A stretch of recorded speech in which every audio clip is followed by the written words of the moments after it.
দেখো এখানে চিত্রের মধ্যে ত্রিভুজ ABCA DE সমান্তরাল BC দেওয়া আছে।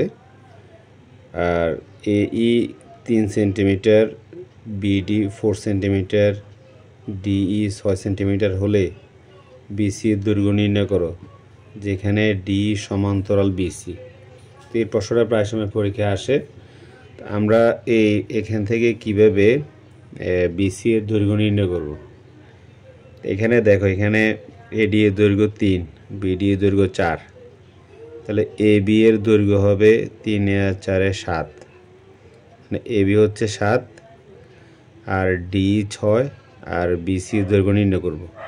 এখানে যেহেতু বলা আছে DE BC সমান্তরাল, DE আর BC সমান্তরাল, তাহলে ত্রিভুজ ADE আর ত্রিভুজ ABC হবে সদৃশকোণী।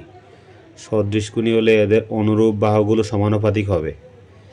তার মানে অনুরূপ বাহু হচ্ছে AB ডিভাইডেড বাই AD সমান সমান হচ্ছে BC ডিভাইডেড বাই DE।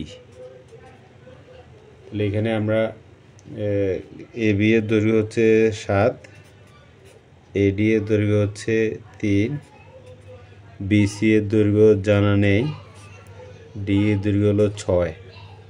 তাহলে আমরা লিখতে পারি যে BC সমান সমান হচ্ছে 6 সাথে 42 ডিভাইডেড বাই 3।